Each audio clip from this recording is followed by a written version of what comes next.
হাদিসের মধ্যে আসে ওই কবরের বাসিন্দা বলতে থাকে, হে দুনিয়ার মানুষ, তোরা এত বড় নিষ্ঠুর হবে যদি জানতাম, দুনিয়াতে তোদের সঙ্গে কোনো সম্পর্ক করতাম। কি অপরাধ, কি অপরাধ ছিল রে, আমাকে জঙ্গলের মধ্যে মাটির নিচে শোয়া তোমরা চলে যাচ্ছ। আমার কি অপরাধ, তোমরা কি কেউ আমার সঙ্গে হবে না? দুনিয়ার কোনো মানুষ তার ডাক শুনে না, পশু পাখিরা তার আওয়াজ শুনে 40 কদম যাওয়ার পর মুনকার নাকির এসে তাকে বলবে, মা রাব্বুক ওয়া মা দীনুক ওয়া মান হাযার রাজুলুল্লাযী বুইসা ফীকুম। বলো রে বলো, তুমি তো একটা দেশের থেকে আরেকটা দেশে আসছো, তোমার পাসপোর্টটা দেখাও, তোমার ভিসা দেখাও। সুবহানাল্লাহ। কোন এক দেশের থেকে আরেক দেশে বিদেশে গেলে পাসপোর্ট চেক করে না? ইমিগ্রেশনের মধ্যে ভিসা আছে কি? ঠিক তদ্রুপ কবরে যাওয়ার পর দুজন ফেরেশতা তাকে বলবে, পাসপোর্ট দেখাও, তোমার ভিসা দেখাও। মার রব্বুক, তোমার রবকে বলো রে, তোমার ধর্মের নাম কি ছিল বলো। ওই যে দেখা যায় প্রত্যেকটা কবরের সঙ্গে সুরুং পথ হয়ে যাবে। সুবহানাল্লাহ বলে ওই সুরুং পথ রওজায়ে পাখির দিকে যাবে। আল্লাহু আকবার বলেন। আল্লাহর হাবিবকে দেখাইয়া ফেরেশতা বলবে, দেখো রে, তাকে তুমি চেনো কিনা? যারা নেককার, যারা দিনদার ছিল, তারা তখন সাথে সাথে বলবেন, আমার রব আর কেউ না, আমার রব হলেন একমাত্র আল্লাহ। আমার ধর্মের নাম ছিল ইসলাম, আর তিনি আর কেউ নয়, তিনি আমার বিশ্ব নবী রহমতে আলম হযরতে মুহাম্মদুর রাসূলুল্লাহ সাল্লাল্লাহু আলাইহি ওয়াসাল্লাম। জান্নাতি লিবাস, জান্নাতি ফেরেশতারা বলবে, গোলাম, দুনিয়ার মানুষ তোমারে কোনো কাপড় দেয় নাই, লুঙ্গি দেয়, সালোয়ার, পাঞ্জাবি। দুনিয়ার মানুষ নিষ্ঠুরের মতো, এমনকি তোমার কোমরে কালো সুতা ছিল, সেটাও কাইটা রাইখা মাত্র 3টা সাদা কাপড়ে তোমাকে মোড়াইয়া, তোমাকে পেঁচাইয়া কবরের জগতে রাখছে। অথচ তোমার জামা কাপড়ের অভাব ছিল না। কথা কয় না? না না, কনকনে শীতের মধ্যে মাটির মধ্যে তোমাকে শোয়াই দিয়া গেছে।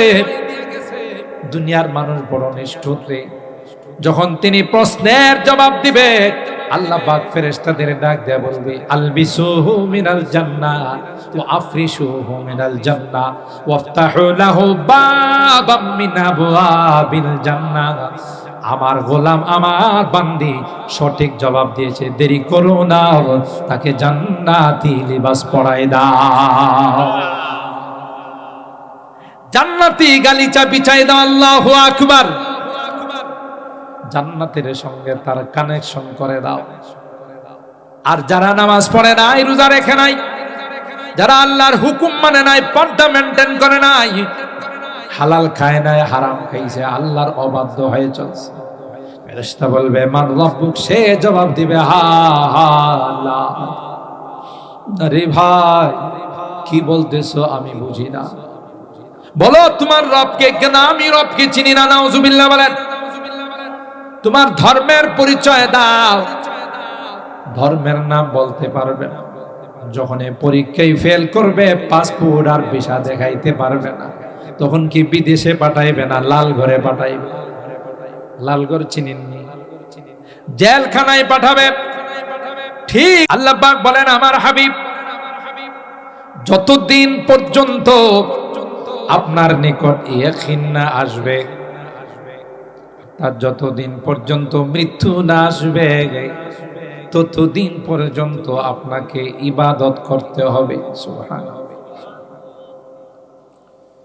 পৃথিবীর মধ্যে আল্লাহর হাবিব থেকে বড় পীর কেউ আছে? সবার বড় পীর আল্লাহর হাবিব সাল্লাল্লাহু আলাইহি ওয়াসাল্লাম। তাকে যদি কোরআনের মাধ্যমে আল্লাহ এই কথা জানান দিয়ে থাকেন যে মৃত্যু পর্যন্ত আপনার ইবাদত করতে হবে, ইবাদত মাপ নাই, তাহলে আমাদের সমাজে যদি কোনো পীর সাহেব আয়েশা বলে, আমি ইবাদতের ক্লাস পাশ করে ফেলাইছি, এরকমের ভণ্ড আছে না নাই? নামাজ নাই, রোজা নাই, শরীয়তের ধার ধারে না, শরীয়তের বিধানকে মানে না, সে হয়ে গেছে এলাকার সবচাইতে বড় পীর। আছে না নাই? পর্দার বালাই নাই। নারী পুরুষ সামনে নিয়ে কি যে কই হেই জানে। আপনি মুরিদ হলে বলে তোর বউ কই? পিসা হুজুর আমার বউরে দিয়ে কি করবেন? আর গাধা, তুই শুধু জান্নাতে যাবি, তোর বউ জান্নাতে যাওয়া লাগবে না। তা আমার বউ জান্নাতে যাইব, তোকে যেমন আমি মুরিদ কইরা চিন্না রাখতেছি, তোর বউরে যদি না দেখি তো চিনবো কেন? কত বড় বাটফার দেখছে। হে বলে চিন্না রাখা ওই সময় ওই জান্নাতে নিয়ে যাবে। হায় হায়, মুরিদের স্ত্রীকে দেখা যায় আছে না না যায়? তখন মুরিদে তাকে প্রশ্ন করে যে হুজুর, ওলামায়ে কেরাম মসজিদে বলেন, বয়ানে বলেন, বেগানা নারী নাকি তার সাথে পর্দা করা ফরজ। তা আমার বউ তো আপনার জন্য বেগানা, আপনি আমার বউরে দেখলে কোন হয় বলেন? এটা তো শরীয়তের কথা, আমি মারিফতের কথা বলতেছি। পর্দা করা বলে শরীয়তের কথা, হ্যাঁ কোন কথা কয়? মৌলবীরা তো শরীয়ত জানে, আমি জানি মারিফত। মারিফতের ভাষায় তোর স্ত্রী যখন আমার কাছে মুরিদ হইয়া যাইব, হে আমার রুহানি সন্তান, বাপ বেটির মধ্যে পর্দা নাই। চিন্তা করছে কত বড় ধোঁকাবাজ। মুরিদ করলি কি বেটি হয়ে যায়? আপনি যদি দাঁড়ায় সব মহিলার সামনে বলেন তোমরা সব আমার মেয়ে, সুতরাং তোমাদের সাথে আমার কোনো পর্দা নাই, তাই বলি কি সব মেয়ে হয়ে যাবে? এই ধোঁকা যে তোমার স্ত্রী যখন আমার কাছে মুরিদ হবে তখন সে আমার রুহানি মেয়ে, বাপ বেটির মধ্যে কোনো পর্দা নাই, তোমার বউয়ের সাথে আমার কোনো পর্দা নাই। আয় হায়, রাসূল আকরাম সাল্লাল্লাহু তাআলা আলাইহি ওয়াসাল্লাম কলিজার টুকরা হযরতে ফাতেমাতুজ জাহরা রাদিয়াল্লাহু তাআলা আনহা, যাকে বলা হয় সাইয়্যিদাতু নিসাই আহলিল জান্নাহ, সমস্ত জান্নাতি রমণীদের যিনি লিডার, আল্লাহু আকবার বলেন, যার দুইটি সন্তান হাসান হুসাইন রাদিয়াল্লাহু আনহুমা সাইয়্যিদা শাবাবি আহলিল জান্নাহ, জান্নাতি যুবকদের লিডার। সুবহানাল্লাহ, জোরে বলবেন না? যার বাবা হলেন সাইয়্যিদুল কাউনাইন ওয়াস সাকালাইন, ইমামুল আম্বিয়া ওয়াল মুরসালিন, আশরাফুল আম্বিয়া ওয়াল মুরসালিন, নবী কুলের সরদার, আল্লাহর পরেই যার মর্যাদা। সুবহানাল্লাহ বলেন। আল্লাহর হাবিব হযরতে ফাতেমাতুজ জাহরা রাদিয়াল্লাহু তাআলা আনহাকে ডাক দিয়া কয়, ইয়া ফাতিমা আনকিদি নাফসাকি মিনান নার। এ ফাতেমা, তোমার গুনার কারণে যদি তুমি জাহান্নামী হয়ে যাও, তোমার গুনার কারণে যদি তোমার জাহান্নামের ফয়সালা হয়ে যায়, ফাতেমা রে, আমি পয়গম্বর হয়ে তোমাকে জান্নাতে নিতে পারবো না। আল্লাহু আকবার। তার বাস্তব প্রমাণ হলো হযরতে নূহ পয়গম্বর একজন জালিলুল কদর পয়গম্বর ছিলেন, যিনি 1 বছর নয়, 100 বছর নয়, 950 বছর পর্যন্ত উম্মতকে দ্বীনের দাওয়াত দিয়েছেন। কত বছর? 4টি কথা। 950 বছর দ্বীনের দাওয়াত দিয়েছে, মানুষকে কলমার দাওয়াত দিয়েছে, তাওহীদের দাওয়াত দিয়েছে। কত বড় পয়গম্বর হযরতে নূহ পয়গম্বর। এত দিন দাওয়াত দেওয়ার পর 80 থেকে 82 মুসলমান হয়েছে, আর বাকি সব কাফের রয়ে গেছে। তিনি যখন তাদেরকে দ্বীনের দাওয়াত দেওয়ার জন্য যান, এত বড় শয়তান তাকে দেখলে কান আঙ্গুল দিয়ে বন্ধ করে রাখে, তার কোনো কথা যেন শোনা না যায়। চেহারার মধ্যে পর্দা ফেলে দেয়, নবীর চেহারা দেখলে গুনাহ হবে। وَأُوحِيَ إِلَى نُوحٍ أَنَّهُ لَن يُؤْمِنَ مِن قَوْمِكَ إِلَّا مَن قَدْ آمَنَ فَلَا تَبْتَئِسْ بِمَا كَانُوا يَفْعَلُونَ। আল্লাহ পাক বললেন, ও পয়গম্বর, আর দাওয়াত দিয়ে লাভ নাই, কষ্ট করে লাভ নাই, এরা আর কেউ মুসলমান হবে না, আমি আল্লাহ তাদের জন্য ঈমান হারাম করে দিলাম। আপনি দাওয়াতের মেহনত বন্ধ করে স্টিমার বানান, কিস্তি বানান, একটা সময় আসবে গো, যেই সময়ে প্লাবন শুরু হয়ে যাবে, বন্যা শুরু হয়ে যাবে। যারা ঈমানদার, যারা আপনাকে বিশ্বাস করেছে, কলমা বিশ্বাস করেছে, তাদেরকে নিয়ে স্টিমার কিস্তির মধ্যে আপনি সোয়ার হয়ে যাবে। বেঈমানদেরকে আমি আল্লাহ বন্যার পানিতে ডুবাইয়া, পানির মধ্যে তাদেরকে আমি আল্লাহ জীবন শেষ করে দেব। হযরতে নূহ পয়গম্বর আল্লাহর হুকুমে কিস্তি বানান, স্টিমার বানান। তার জাতি, তার কওম হযরতে নূহকে নিয়ে মস্করা করে, ঠাট্টা করে, যায় আর কয়, নূহ তুমি এতদিন ছিলা নবী, এখন কি তুমি কাঠ মিস্ত্রি হয়ে গেলা? নাউজুবিল্লাহ। হযরতে নূহ পয়গম্বর কোনো জবাব দেয় না। এরা নূহ পয়গম্বরকে কেউ পাগল বলে, কেউ বা অন্য কোনো কিছু বলে। হযরতে নূহ পয়গম্বরকে কষ্ট দেওয়ার চেষ্টা করলো। হযরতে নূহ আল্লাহর কাছে বলেন, আল্লাহ তোমার হুকুমে আমি কিস্তি বানাই। এরা কয় পানি নাই, শুকনো এলাকায় কোথায় কিস্তি চলবে? সুতরাং নূহের মাথা ঠিক নাই। কিতাবের মধ্যে আসে, একটা পর্যায়ে হযরতে নূহ পয়গম্বর যখন কিস্তি বানালেন, স্টিমার বানালেন, শয়তানের দলেরা সবাই মিলে পায়খানা করল। বেয়াদবির দলেরা ওই কিস্তির মধ্যে তাদের পায়খানা শুরু করে দিল, বাথরুম বানাইল।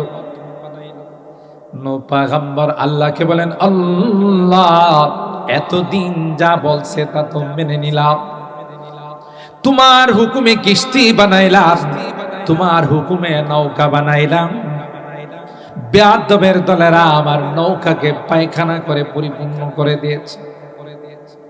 আল্লাহ পাক ডাক দেয়া কয়, পয়গম্বর টেনশনের কোনো কারণ নাই, যারা পায়খানা করেছে, যারা মল ত্যাগ করেছে, আমি আল্লাহ এই মল তাদের মধ্যে ব্যাগ করব। ত্যাগ যারা করছে তাদের মধ্যে কি করব? ব্যাগ করব। ত্যাগ আর ব্যাগের মধ্যে মিল আছে, ফালাইছে ঢুকাইব। কোনো টেনশন করেন না, আপনি আপনার কাজ করে যান। সুবহানাল্লাহ বলেন। নবীদের সাথে কে আছেন? জোরে বলেন, কে? এমন রূপ তাদের মধ্যে চলে আসলো, এমন মহামারী দেখা দিল, টেস্ট করে কোনো রোগ ধরা পড়ে না, কিন্তু সবাই রোগে আক্রান্ত হয়ে যাচ্ছে, অকিজু হয়ে যাচ্ছে। কোন টেস্টের মধ্যে রোগ ধরা পড়ে না, কোন চিকিৎসা করা সম্ভব হয় না। একজন চিন্তা করলো, বিষয়টা কি? কোন রোগ ধরা পড়ে না। একজন কবিরাজ ওই কিস্তি থেকে সামান্য কিছু ময়লা বোঝেন তো, এটা পানির সঙ্গে মিশায়া টেস্ট শুরু, পরীক্ষা শুরু, একজন রোগীকে খাওয়াইছে। দেখেন তো এই ওষুধে কাজ হয় কিনা। খাওয়ার সাথে সাথে রোগী ভালো, কথা কয় না, খাওয়ার সাথে সাথে সবার মধ্যে সাড়া পড়ে গেছে। আমাদের রোগের চিকিৎসা আবিষ্কার হইছে। আল্লাহু আকবার বলেন। কোথায়? ওই কবিরাজের গেলে, কবিরাজের কাছে গেলে চিকিৎসা পাওয়া যায়। কবিরাজে কয় ভাই কালকে আসেন, আমি ওষুধরা বানাই। আর ওষুধ বানানোর জন্য মেডিসিন কোত্থেকে নিয়ে আসে? কিস্তির মধ্যে, নৌকার মধ্যে যে মেডিসিন ত্যাগ করছে ওইগুলো খাওয়ায় আর রোগ ভালো হয়ে যায়। সবাই লাইন ধরছে, হতে হতে সব ময়লা শেষ হয়ে গেছে, রোগীর সিরিয়াল এখনো কমে নাই। বুঝলেন কারবারটা কে লাগাইছে?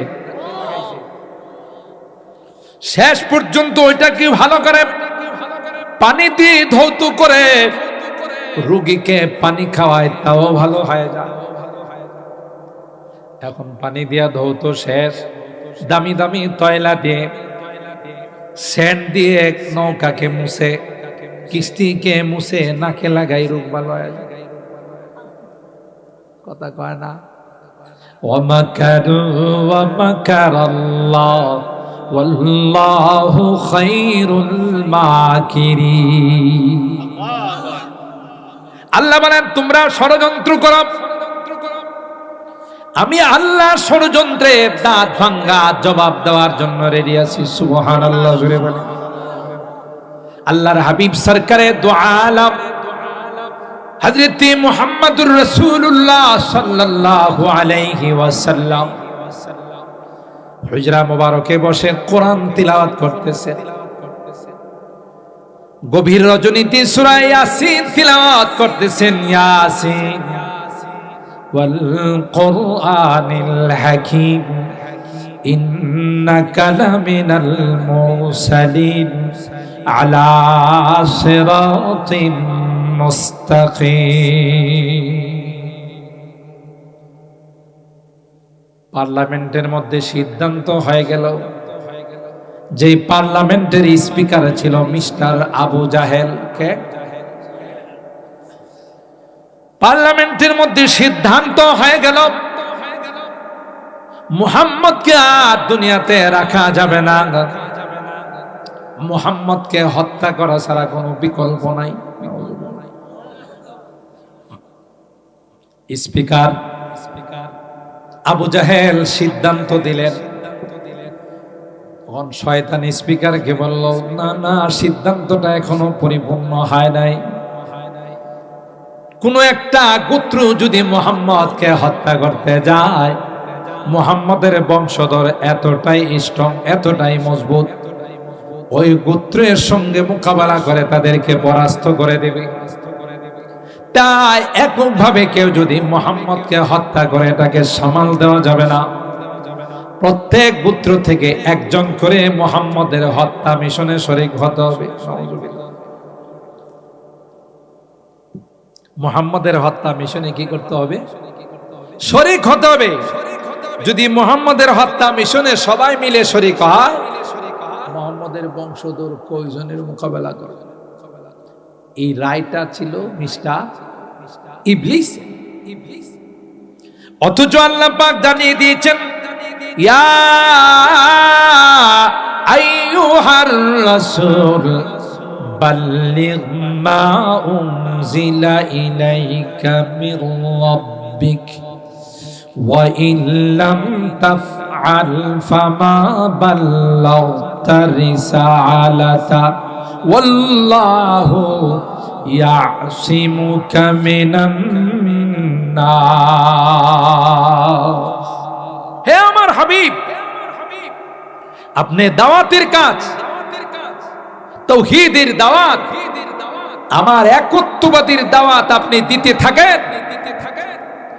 মানুষের হত্যার ভয় করবেন না, মানুষ আপনাকে শেষ করে ফেলবে এই ভয় আপনি করবেন না। আমি আল্লাহ আপনার হিফাজতের দায়িত্ব নিয়েছি।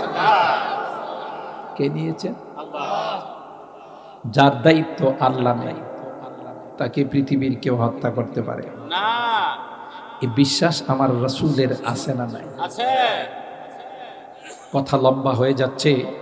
বুখারী শরীফের হাদিস, রাসূল আকরাম সাল্লাল্লাহু তাআলা আলাইহি ওয়াসাল্লাম যুদ্ধের থেকে আসার পর ক্লান্ত হয়ে গেছে, এক জায়গায় বিশ্রাম নেওয়ার সিদ্ধান্ত নিলেন।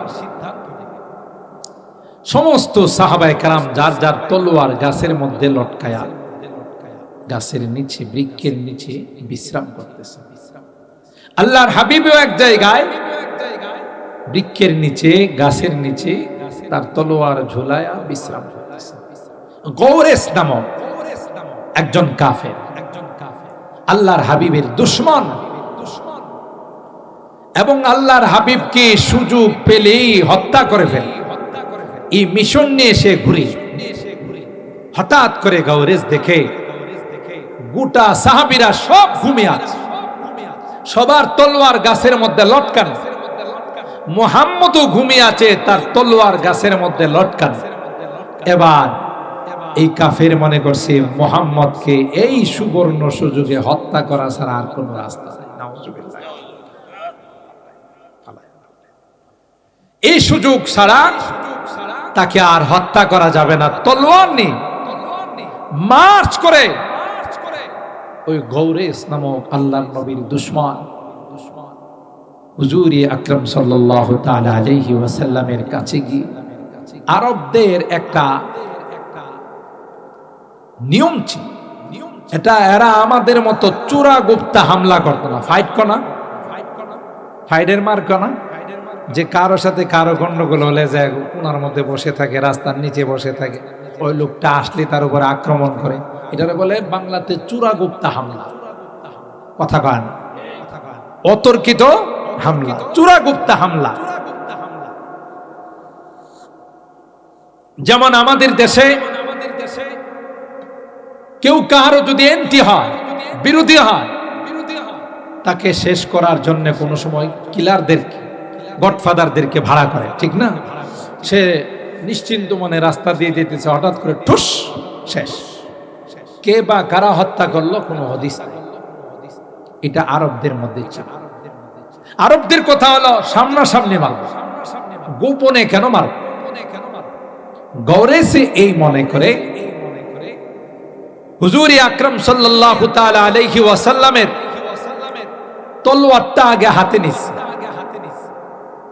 নিয়ে হুজুর আকরাম সাল্লাল্লাহু আলাইহি ওয়াসাল্লামকে ঘুমের থেকে সজাগ করছে। ইয়া মুহাম্মদ, ডাক দিস।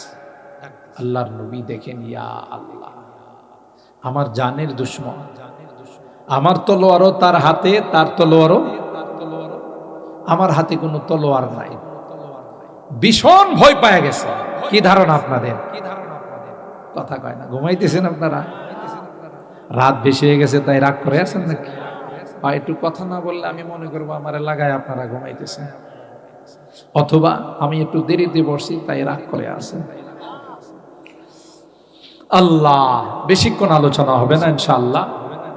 আপনাদের জন্য ইতিমধ্যেই ঘোষণা হয়েছে যে মেহমানদারির ব্যবস্থা আছে। তো এই মেহমানদারি আপনারা গ্রহণ করবেন। মেহমানদারি গ্রহণ করা সুন্নত, ঠিক না? ইজাবাতুদ দাওয়া, কেউ দাওয়াত দিলে সেই দাওয়াত কবুল করা, এটা আল্লাহর নবীর সুন্নাত। সুবহানাল্লাহ। ওনারা আপনাদের জন্য যাই মেহমানদারির আয়োজন করেছেন, আমরা সেটা গ্রহণ করব সুন্নতের নিয়ম, ঠিক কিনা বলেন? আপনাদের বাড়িতে এর চেয়ে ভালো ভালো খাবারের ব্যবস্থা আছে, কিন্তু মাহফিলে যে তোবারকগুলো দেওয়া, এটাকে সবাই বরকত মনে করেন, কথা কয় না। সেই জন্য আজকের মাহফিলের ইন্তেজামিয়া কমিটি যারা আছেন, তারা আপনাদের জন্য এই মেহমানদারির আয়োজন করেছেন। ইনশাআল্লাহ আমরা সেই মেহমানদারি গ্রহণ করে আখিরি মোনাজাত করে যাব ইনশাআল্লাহ। একটু হাত তুলেন, আল্লাহকে দেখান। লিল্লাহে তাকবীর, লিল্লাহে তাকবীর। কোরআন সুন্নাহর আলো, কোরআন সুন্নাহর আলো। হাত নামান। আল্লাহ আমাদের হাতগুলো কবুল করুন, আমিন। এমনি তো কত রাত আমাদের 12টা 1টা হয়ে যায়। আজকে যদি কোরআনের জন্য, দিনের জন্য আধা ঘন্টা আমাদের বেশি হয়, তাতে কি কোনো কষ্ট লাগবে? বেজার হবে? আল্লাহ আমাদের কবুল করুন, আমিন। আল্লাহর হাবিব মুস্কি হাসি দিয়ে শুধুমাত্র একটা শব্দ উচ্চারণ করেছে, সেটা অন্য কোনো শব্দ নয় রে, সেটা হলো ইসমে আজম। সুবহানাল্লাহ। আল্লাহর হাবিব দুশমনকে জবাব দিলেন, যখন বললেন মাইয়ামনাউকা মিন্নি মুহাম্মদ, তোমার তলোয়ার আমার কাছে, আমার তলোয়ারও আমার নিকট। সাহাবীরা ঘুমিয়ে আছে।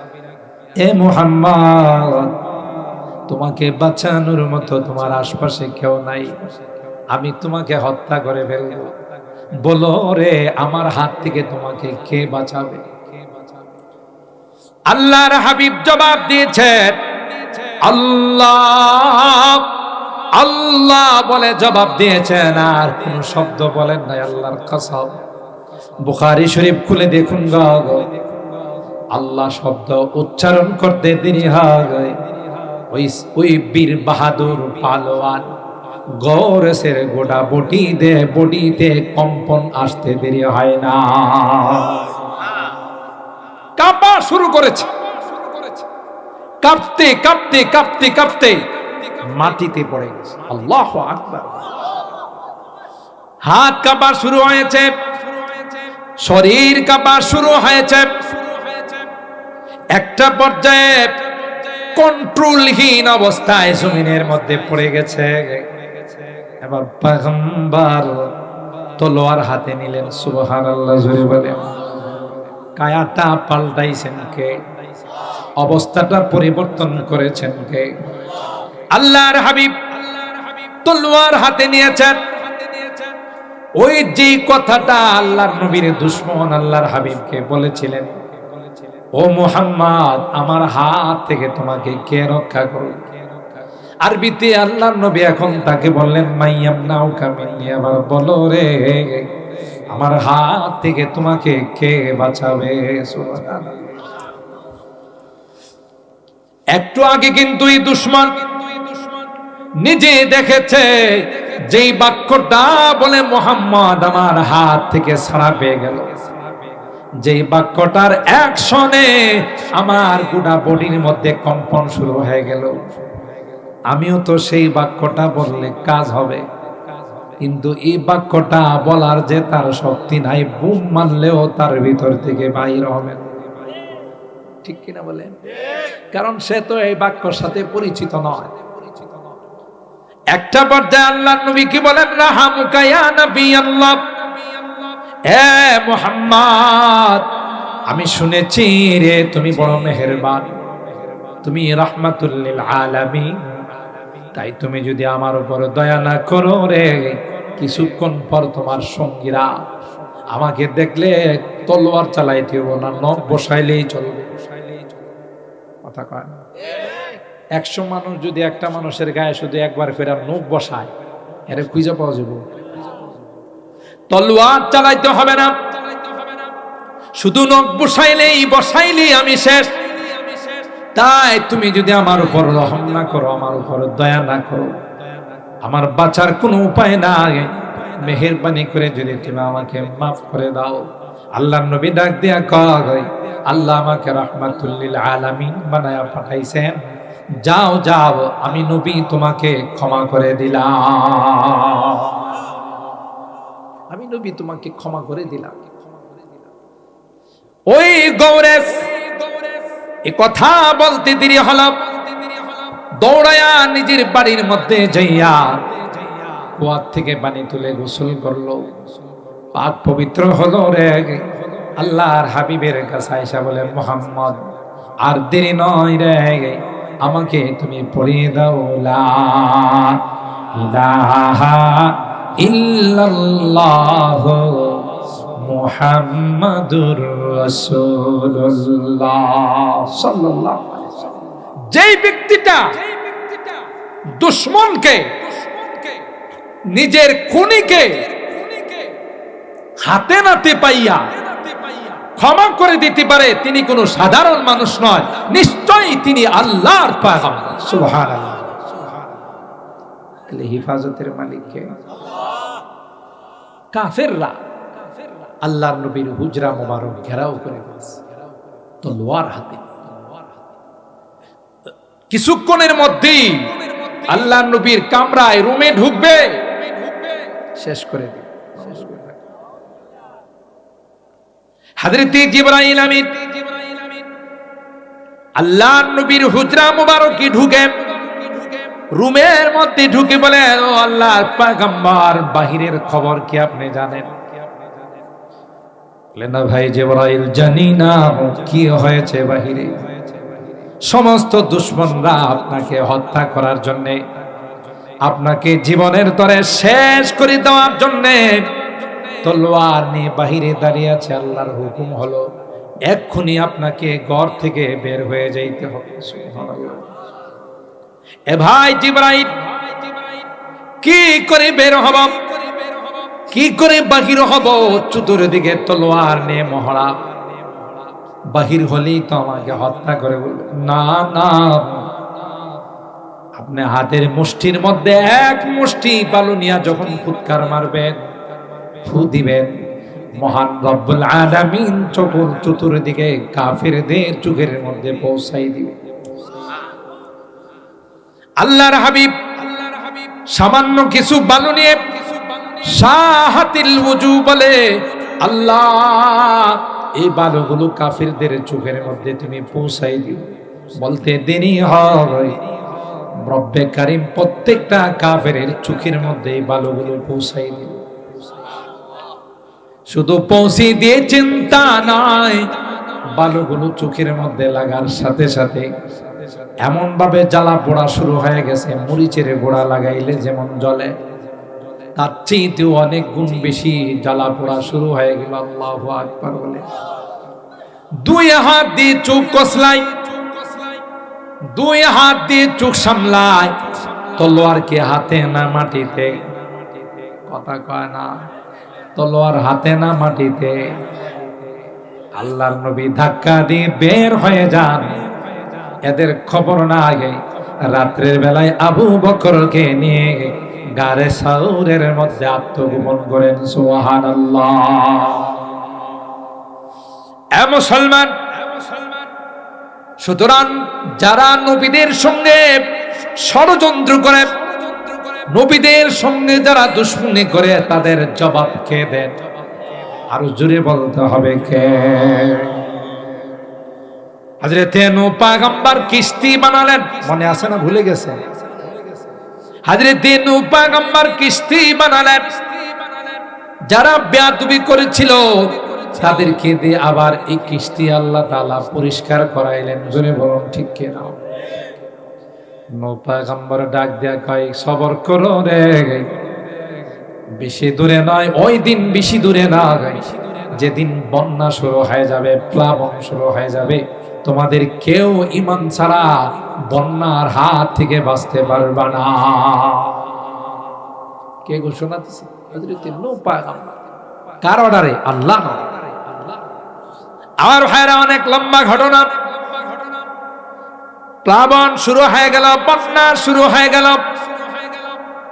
ইমানদার যারা, তাদেরকে হযরতে নূহ পয়গম্বর বেছে বেছে কিস্তির মধ্যে, নৌকার মধ্যে উঠাইলেন।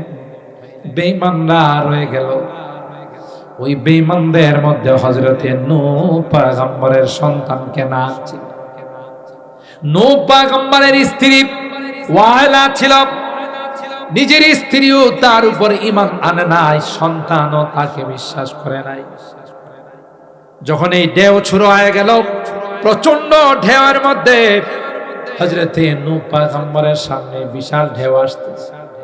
কেনানকে ডাক দিয়া কয়, ইয়া বুনাইয়া কাম মা'ানা ওয়ালা তাকুম মা'আল কাফিরিন। এ প্রিয় কলিজার টুকরা সন্তান, এখনো সময় আছে, ইমানদার হয়ে গে আমার নৌকায় উঠে যাও, তাইলে মহামারীর হাত থেকে, প্লাবনের হাত থেকে বাঁচতে পারবে।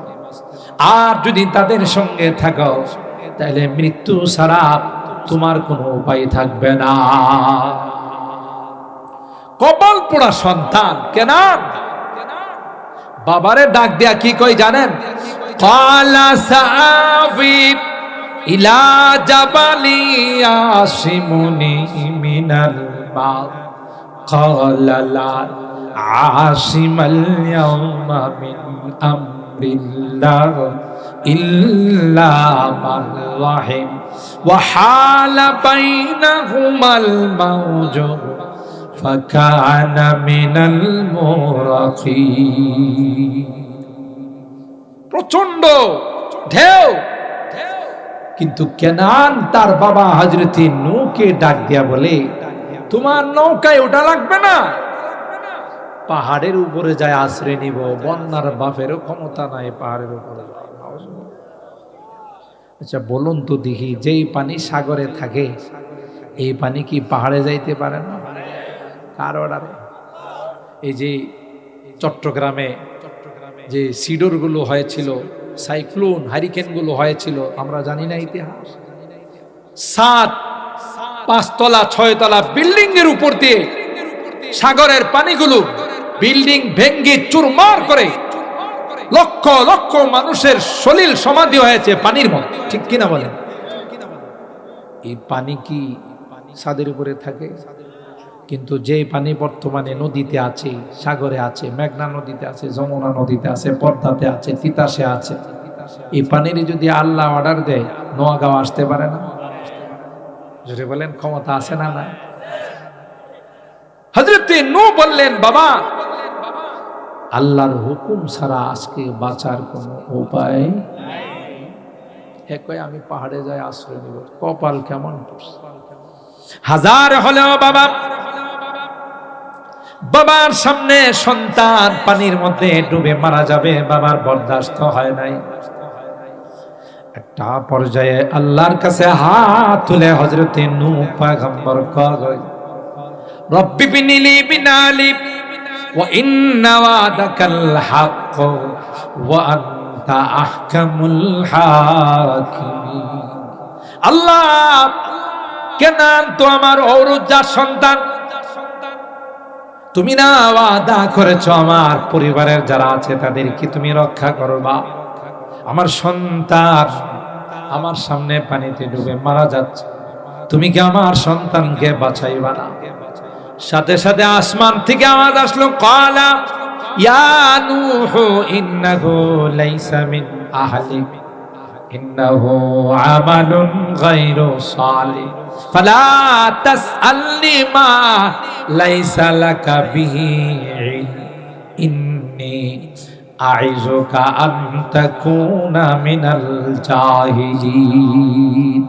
এ নূহ, দ্বিতীয়বার যদি কেনানকে তোমার সন্তান বলে দাবি করো, তাহলে নবুয়তের দফতর থেকে তোমার নাম কর্তন করে দেওয়া হবে। আল্লাহু আকবার বলে। কি বুঝা গেল? কেনান কি নূহ নবীর সন্তান নয়? কিন্তু বলতেছেন আল্লাহ, যে সন্তান তোমার দাওয়াত গ্রহণ করে না, যে সন্তান ইসলাম গ্রহণ করে নাই, একে কোনোদিন তোমার সন্তান বলে দাবি করতে পারবে না। সুবহানাল্লাহ। নূহ নবী কি তার সন্তানকে বাঁচাইতে পারছে? স্ত্রীকে?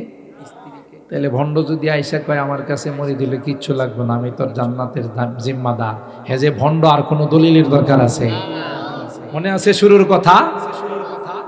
এই যে ভণ্ডরা, আল্লাহ পাক রব্বুল আলামিন তার হাবিবকে যেখানে বলেন মৃত্যু পর্যন্ত আপনি ইবাদত করেন,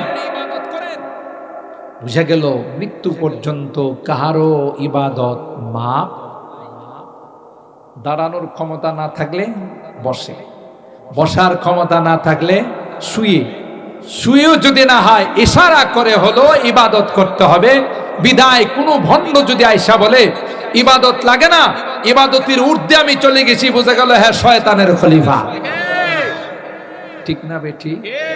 মুহতারাম হাজিরিন, আমি শুরু করেছিলাম মৃত্যু নিয়ে, মনে আছে তো? মৃত্যুর মতো সত্য পৃথিবীতে দ্বিতীয় কিছুই নাই। আপনি পৃথিবীর সমস্ত বিজাতিরাও মৃত্যুকে বিশ্বাস করেন, কথা কয়। আপনি জো বাইডেন বলেন, শি জিনপিং বলেন, আর ভ্লাদিমির পুতিন বলেন, দাদা নরেন্দ্র মোদী বলেন, মৃত্যু বিশ্বাস করে না? করে না? এটা সবাই জানে, বাপ দাদারা সব চলে গেছে, আমাকেও যাইতে হবে। আর এটা এমন পাওয়ারফুল যেখানে কোনো অ্যাটম বোম কাজ করে না। যেখানে কোনো পারমাণবিক কাজ করে না, সময় আসলে আমাকে আপনাকে নিয়ে চলে যাবে, কাহারও সুপারিশ মানবে।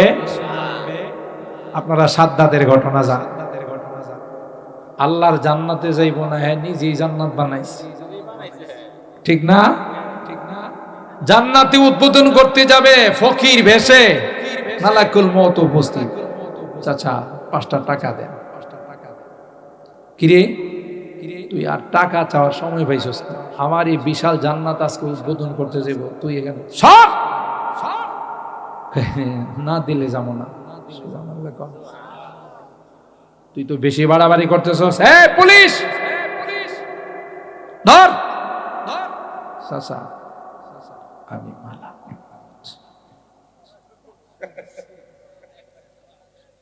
এই তুমি তুমি জি চলে জি 5টা লাগে, 5 সেকেন্ড না। সুবহানাল্লাহ, জোরে বলেন।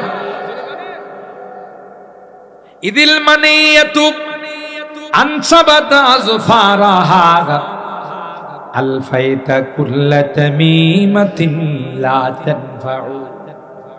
কবি ডাক দেয়া কয়, যখন সময় চলে আসবে দুনিয়ার কোনো ডাক্তারের কাজ আসবে না, দুনিয়ার কোনো ঔষধে কাজ আসবে না, দুনিয়ার কোনো ঝাড়ফুঁকে কাজ আসবে না। সময় নির্ধারণ করা, সময় আসতে দেরি হবে, দুনিয়ার থেকে যাইতে দেরি হবে না, ঠিক কিনা বলেন? তাই আমার ভাইরা, আল্লাহ পাক বলেন দুনিয়ার জিন্দেগিটা তোমার যেমন হবে বরজখের জিন্দেগি, কবরের জিন্দেগিটা তোমার তেমন হবে। দুনিয়ার জিন্দেগি যদি নেকের জিন্দেগি হয়, দুনিয়ার জিন্দেগি যদি তোমার সৎ হয়, তোমার কবরের জিন্দেগিটাও সুন্দর হবে। সুবহানাল্লাহ। আর যদি দুনিয়ার জিন্দেগি তোমার খারাপ হয়, দুনিয়ার জিন্দেগি যদি গুনার মধ্যে অতিবাহিত হয়, নামাজ পড়ো নাই, রোজা রাখো নাই, হালাল খাও নাই, হারাম খাইছো, হারাম করছো, আল্লাহর কসম দুনিয়াটা পরীক্ষার হল। হলের মধ্যে যখন কোনো ছাত্র ছাত্রী পরীক্ষা দিতে যায়, ম্যাজিস্ট্রেট দেখতেছে তার খাতার মধ্যে ভুল লেখা লেগে করতেছে, প্রশ্নের সাথে তার জবাবের মিল নাই, তারপরেও কিন্তু ম্যাজিস্ট্রেট কোনোদিন তাকে বলে না, ম্যাজিস্ট্রেট কোনোদিন তাকে বলে নাই, তাকে বলে না তোমার প্রশ্নের সঙ্গে জবাবের মিল নাই। কথা বলেন ঠিক কিনা? কেন? এটা পরীক্ষার হল। ভুল লেখক আর সঠিক লেখক তাকে লেখার সুযোগ দিতে হবে। যখন রেজাল্ট আউট হবে, ফলাফল যখন প্রকাশ পাবে, তখন দেখা যাবে কেউ হাসে, কেউ কাঁদে, কেউ মিষ্টি বিতরণ করে, কেউ আবার ফাঁসিতে ঝুলে আত্মহত্যা করে, ঠিক কিনা বলে? আল্লাহ পাক বলেন আমি দুনিয়ার জিন্দেগিতে তোমাকে স্বাধীনতা দিয়েছি, এটা একটা পরীক্ষার হল। এখন তোমাকে কিছুই বলা হবে না, যেই তোমার মৃত্যুর সময় আসবে রে, তুমি যদি নেককার হয়ে থাকো, দিনদার হয়ে থাকো, রহমতের ফেরেশতারা তোমার সামনে আসবে, বড় আদরের সঙ্গে তোমার রূহটা নিয়ে যাবে। সুবহানাল্লাহ। আদরের সন্তানকে যেমন একজনের কুলের থেকে আরেকজনের কুলে নিয়ে চুমু খায়, ঠিক যারা নেককার দিনদার তাদের রূহটাও জান্নাতি ফেরেশতারা নিবে, একজনের কুলের থেকে আরেকজনের কুলে নিবে আর চুমু খাবে, আর বলতে থাকবে সালাম সালাম সালাম সালামুন আলাইকুম তিবতুম ফাদখুলুহা খালিদিন। তোমার উপর শান্তি বর্ষণ হোক, সালাম সালাম তোমার উপর তোমার আল্লাহ এবং তোমার রব রাজি। সুবহানাল্লাহ। ও ভাই, ভালো করে শুনে রাখেন, আর যারা আল্লাহর বিধান মতো চলে নাই, শয়তানের তরিকা মতো চলছে, নামাজ পড়ে নাই, রোজা রাখে নাই, এরকমের লোক আছে না নাই? রোজার মাসে হোটেলের ভিতরে ঢুকে, লাল কাপড়ের ভিতরে ঢুকে, পেট ভরে খাইয়া টিস্যু দিয়া মুখটাকে এমন ভাবে মুছে, মনে হয় 1 সপ্তাহ যাবত রোজা রাখছে। এরকমের বাটপার আছে না নাই? কারণ ওই বাটপার মনে করে লাল কাপড়ের ভিতরে ঢুকলে, কালো পর্দার ভিতরে ঢুকলে দুনিয়া দেখে না, আল্লাহও দেখে না। কথা কোন ঠিক না বেটি? এ যুবক, তুমি রোজা রাখো না, তোমার স্বাস্থ্যটা নষ্ট হয়ে যাবে।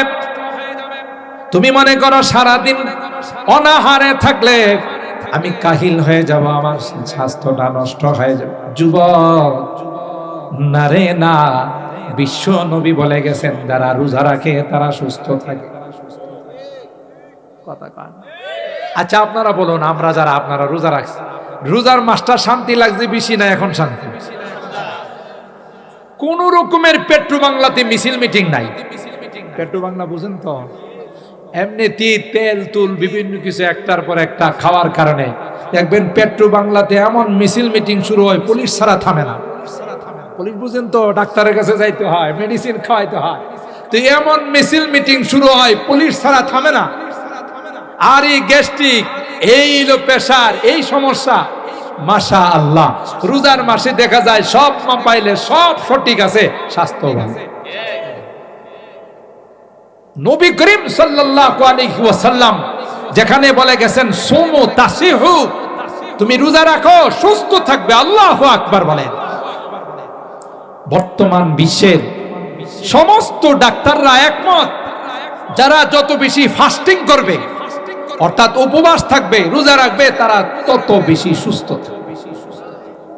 অথচ এই কথা বলে গেছেন আমার নবী, আমার রাসূল কত বছর আগে? ১৫০০ বছর আগে। সুবহানাল্লাহ। এ যুবক, তুমি যে স্বাস্থ্যের জন্য রোজা রাখো নাই, আল্লাহর কসম করে বলি রে যুবক, এই অবস্থায় যদি তুমি মারা যাও, সুন্দর স্বাস্থ্য নিয়ে যদি মারা যাও, তাহলে তোমার স্বাস্থ্য খাওয়ার জন্য আল্লাহ কিরামাকর আর সাত বিচ্ছু লাগাই দিবে। আর যদি আল্লাহর সাধনা করে রমজান মাসের রোজা রেখে যদি যুবক মারা যাও, ওই রোজা আল্লাহর আদালতে তোমার জন্য সুপারিশ করবে। আল্লাহু আকবার।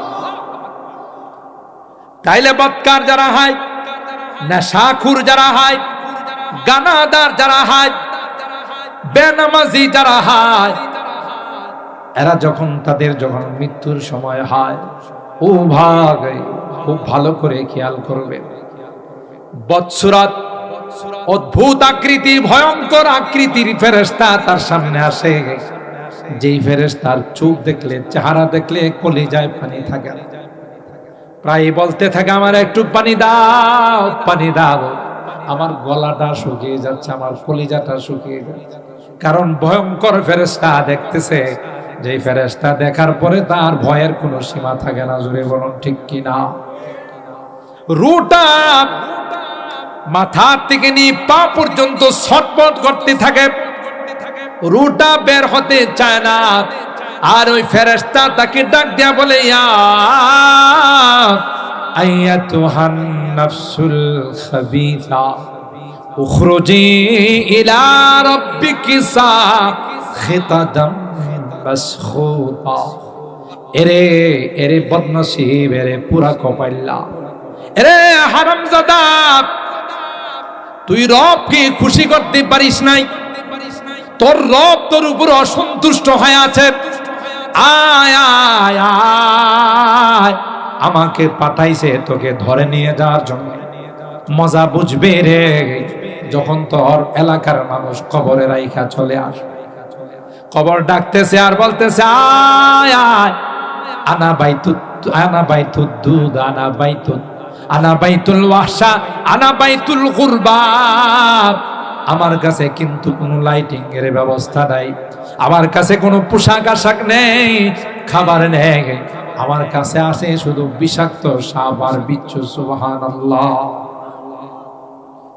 তাকে এইভাবে যখন ডাকতে থাকে তখন তার চোখগুলো লাল হয়ে যায়, চেহারা কালো হয়ে যায়, ছটপট করতে থাকে। লোহার চিরুনি দিয়ে ওই রোটাকে মাথার থেকে টান দিয়ে পায়ের নিচে দিয়ে বের করে। অনেক সময় দেখা যায় জিহ্বায় কামড় দেয়া থাকে।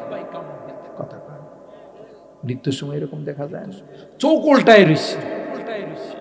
এই হলো ঘটনা। মুহতারাম হাজিরিন, বড় ভয়ঙ্কর এক জগৎ, কবরের জগৎ। আপনার কলিজার টুকরা সন্তান আপনার কবরের সঙ্গে হবে। বেশির থেকে বেশি আপনার লাশটা কবরে নামাবে। কাফনের গিরাটা খুলে থাকবে না, চলে আসবে। কাফনের গিরাটা খুইলা 2 হাত দিয়ে উপরে চলে আসবে। সবাই বলতেছে উপরে ওঠো, বাস দেব। আমাকে আপনাকে এমন ভাবে কবরে রাখা হয়, প্রথমে আমাকে কবরে মাটির মধ্যে শোয়ানো হয়, তারপরে চাটাই দিয়ে আমাকে ঢেকে দেওয়া হয়, এরপরে আমার আপনার কবরের মধ্যে বাঁশ দেওয়া হয়, বাঁশের পরে আবার চাটাই দিয়ে মাটি দেওয়া। একথা বুঝানো হয়। দুনিয়ার মানুষ বলে তুমি 1000 চেষ্টা করলেও আর কবর থেকে বাইরে হতে পারবা না। হাদিসের মধ্যে আসে ওই কবরের বাসিন্দা বলতে থাকে, হে দুনিয়ার মানুষ, তোরা এত বড় নিষ্ঠুর হবে যদি জানতাম, দুনিয়াতে তোদের সঙ্গে কোনো সম্পর্ক করতাম। কি অপরাধ, কি অপরাধ ছিল রে, আমাকে জঙ্গলের মধ্যে মাটির নিচে শোয়া তোমরা চলে যাচ্ছ। আমার কি অপরাধ, তোমরা কি কেউ আমার সঙ্গে হবে না? দুনিয়ার কোনো মানুষ তার ডাক শুনে না, পশু পাখিরা তার আওয়াজ শুনে। 40 কদম যাওয়ার পর মুনকার নাকির এসে তাকে বলবে মান রাব্বুক ওয়া মা দীনুক ওয়া মান হাযার রাজুলুল্লাযী বুইসা ফীকুম। বলো রে, বলো, তুমি তো একটা দেশের থেকে আরেকটা দেশে আসছো, তোমার পাসপোর্টটা দেখাও, তোমার ভিসা দেখাও। সুবহানাল্লাহ। কোন এক দেশের থেকে আরেক দেশে বিদেশে গেলে পাসপোর্ট চেক করে না? ইমিগ্রেশনের মধ্যে ভিসা আছে কি?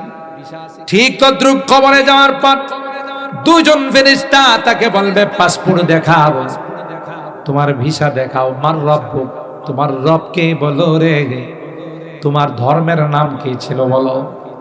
ওই যে দেখা যায় প্রত্যেকটা কবরের সঙ্গে সুরুং পথ হয়ে যাবে। সুবহানাল্লাহ বলে ওই সুরুং পথ রওজায়ে পাখির দিকে যাবে। আল্লাহু আকবার বলেন।